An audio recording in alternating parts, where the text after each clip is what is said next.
혹시 이런 경험 있으세요? 이 병원, 저 병원 다녀봐도 좀처럼 낫지 않는 통증. 괜찮아지나 싶으면 어김없이 다시 아파오는 그 지긋지긋한 통증 말이에요. 어쩌면 우린 지금까지 진짜 문제의 뿌리가 아니라 겉으로 드러난 증상에만 매달려 왔는지도 모릅니다. 오늘 그 통증의 진짜 시작점을 한번 찾아가 보겠습니다. 정말 많이들 궁금해하시죠? 주사도 맞고 물리치료도 열심히 받았는데 왜 이 통증은 사라지지 않고 계속 나를 괴롭히는 걸까? 그 해답은요, 어쩌면 우리가 통증을 바라보는 관점 자체를 조금 바꿔야 한다는 데 있을지도 모릅니다. 자, 이게 정말 중요한 개념인데요. 보통 우리가 아프다고 느끼는 곳은 사실 통증이라는 결과가 나타나는 증상 부위입니다. 대부분의 치료도 바로 여기에 집중하죠. 하지만요, 진짜 문제는 다른 곳에 있습니다. 놀랍게도 그 통증을 일으킨 진짜 원인 부위는 아무런 증상도 없이 조용할 때가 많다는 거예요. 문제는 바로 이 보이지 않는 곳에서 시작되고 있었던 겁니다. 그렇다면 이 통증의 악순환 뒤에 숨어있는 진짜 범인, 그 정체는 도대체 뭘까요? 지금부터 그 비밀을 한번 파헤쳐 보겠습니다. 핵심은 바로 무의식적 통각이라는 개념입니다. 말이 좀 어렵죠? 쉽게 말해 우리가 전혀 느끼지 못하는 아주 미세한 통증 신호라고 보시면 돼요. 우리 몸에 조용한 경보 시스템 같은 거죠. 소리는 안 나는데 어딘가에서 문제가 있다고 경고등만 계속 깜빡이는 상태랄까요? 이걸 회사에 비유하면 정말 재미있는데요. CEO, 즉 우리의 의식적인 뇌는 문제가 있다는 보고를 전혀 받지 못해요. 하지만 중간 관리자인 신경계는 이 조용한 위험 신호를 감지하고 CEO 몰래 회사 운영 방식을 바꾸기 시작하는 거죠. 그게 바로 우리도 모르게 우리 몸의 자세와 움직임을 바꾸는 보호 반응입니다. 그러니까요. 아니, 난 특별히 다친 적도 없는데 왜 갑자기 어깨가 아프지? 이런 생각 해보신 적 있으시죠? 그게 바로 나도 모르는 사이에 이 보이지 않는 신호가 오랫동안 내 몸의 균형을 무너뜨린 결과일 수 있다는 이야기입니다. 이 숨겨진 신호, 그냥 조용히 있다고 해서 괜찮은 게 아닙니다.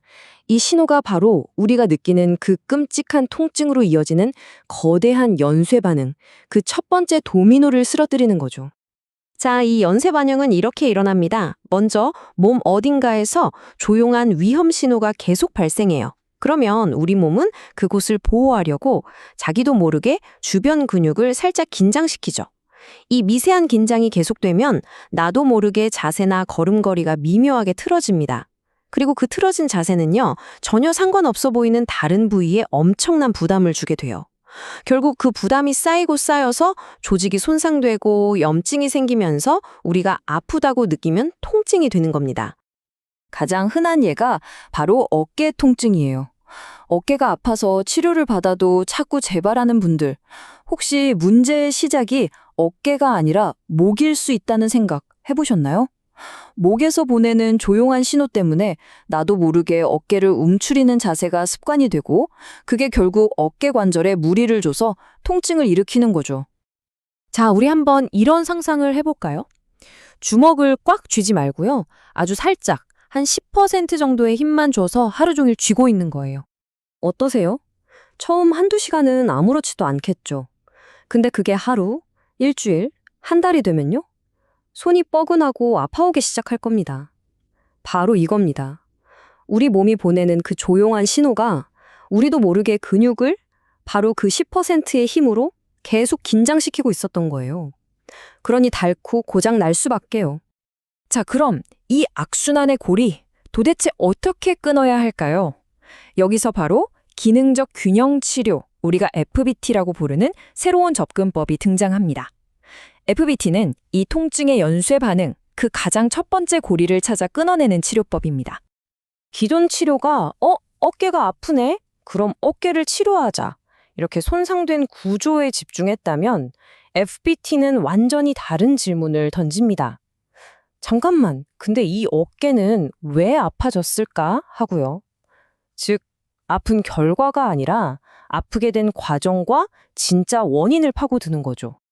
그래서 FBT에서 가장 중요한 첫 단계는 놀랍게도 치료가 아닙니다. 바로 진단이에요. 우리 몸이 남긴 미세한 흔적들을 쫓아서 진짜 범인을 찾아내는 과정, 이게 가장 중요합니다. 마치 탐정처럼 여러 가지 도구를 사용하는데요. 예를 들어 팔다리를 부드럽게 움직여 보면서 우리 몸이 무의식적으로 어디를 보호하려고 힘을 주는지 찾아내기도 하고요. 또 피부를 살짝 꼬집어서 굴려보는 검사 같은 걸로 어느 부위의 신경이 특히 예민하게 반응하는지 정확하게 짚어내는 겁니다. 그렇게 추적하다 보면 아주 유력한 용의자가 드러납니다. 바로 우리 피부 바로 밑에 있는 피하 지방층이 뻣뻣하게 굳어버리는 섬유화 현상이에요. 우리가 오랫동안 구부정한 자세로 있으면 이 얇은 층의 순환이 안 되고 수많은 신경들이 눌리면서 바로 여기서 그 조용한 비상신호를 계속 보내고 있었던 겁니다. 자, 범인을 찾았으니 이제 해결해야죠. FBT 치료는 그 뻣뻣하게 굳은 조직을 부드럽게 풀어주고 그 안에 쌓여있던 염증 물질들을 싹 씻어내서 예민해진 신경을 달래주는 겁니다. 시끄럽게 울리던 경보기를 아예 꺼버리는 거죠. 그러면 우리 몸은 비로소 스스로 원래의 균형을 찾아가기 시작합니다. 이제 여러분의 통증을 다시 한번 돌아보세요. 지금 아픈 그곳이 어쩌면 아주 긴 이야기의 슬픈 결말일 뿐일지도 모릅니다. 그렇다면 당신의 통증을 만들어낸 그 이야기의 진짜 시작점은 과연 어디에 숨어 있을까요?